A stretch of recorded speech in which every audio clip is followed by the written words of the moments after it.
Executive Decision was released in 1996, was directed by Stuart Byrd, film editor turned director, was written by Jim and John Thomas, who were responsible for writing Predator, and produced by Joel Silver, who was an acclaimed action film producer, and this film stars Kurt Russell, John Leguizamo, Halle Berry, David Suchet, and Steven Seagal in the supporting role. In this film we see Najee Hassan, a terrorist played by David Suchet, who has hijacked a Boeing 747 and loaded a deadly nerve agent called DC-5. And it's up to information analyst David Grant, played by Kurt Russell, and an elite group of commandos led by Seagal's character, Austin Travers, to board the Boeing 747 during mid-flight, retrieve the DC-5, take over the plane and save all the hostages on board.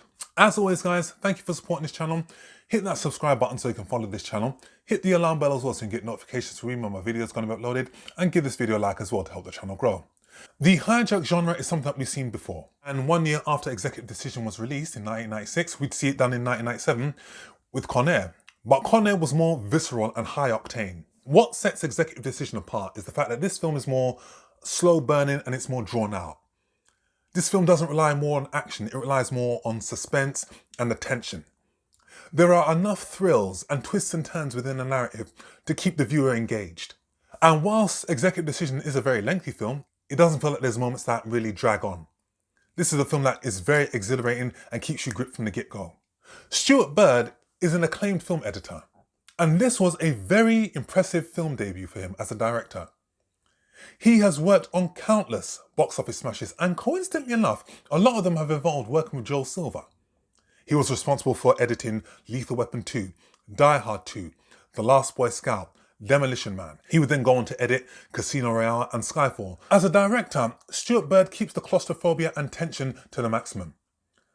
And whilst this film could be billed as an action film, the action really doesn't take place until the final 20 minutes of the film.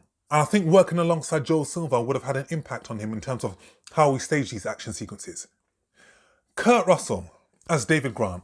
David Grant could have easily been a one-dimensional character that could have been just boring.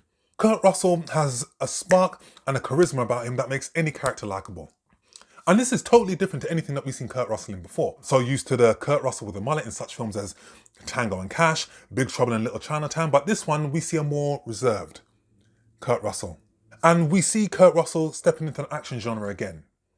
Almost bordering on the 007-esque type character. But I liked what he did. We also see Halle Berry in a really good supporting role. David Suchet as Hassan. David Suchet, we all know him as Poirot. So to see him step out from that character and play something different, it was a stretch for him, but it was something that he pulled off. He did what Alan Rickman did with Hans Gruber, which was he made him both charming and chilling at the same time. There was a look in his eye that he brought to his character that made him very menacing. We have some excellent supporting actors in this film. John Leguizamo, Oliver Platt, Joe Morton, J.F. Lawton. And their characters could have just fallen by the wayside, and this could have been about Kurt Russell, but no, they all are necessary to the narrative of the film. I like the scene between Joe Morton's character and Oliver Platt, where they have to try and defuse the bomb when they discover it. And it's just like a video game, just when they think they've completed something, something else springs up. Steven Seagal as Austin Travers. It was a risk what the studios did, because initially, Steven Seagal was originally on the poster alongside Kurt Russell to suggest that he's in the film throughout. But Steven Seagal's character gets killed halfway through the film. And I know that Steven Seagal had a huge fan base at the time, so the studio executives of Warner Brothers said, you know what, we don't want to deceive you to think that he's in this film continuously. So they took his face off and made it all about Kurt Russell. But Steven Seagal as Austin Travers, he's Steven Seagal. He does what he always does. You know, I can't say this is one of his best performances, but he pretty much plays the same character that he does in every film. Joel Silver, one of the best producers around. His track record for action blockbusters is impeccable. And this was just another addition.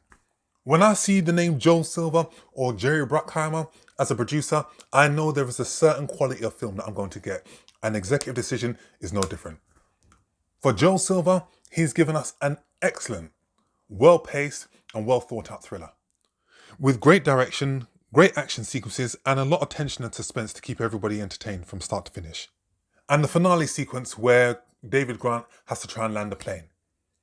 And when we see how the plane is utilised and the utilisation of miniatures made it all the more exhilarating. If you haven't seen it, I definitely recommend that you would. So if you've got 2 hours plus to spare, check out Executive Decision.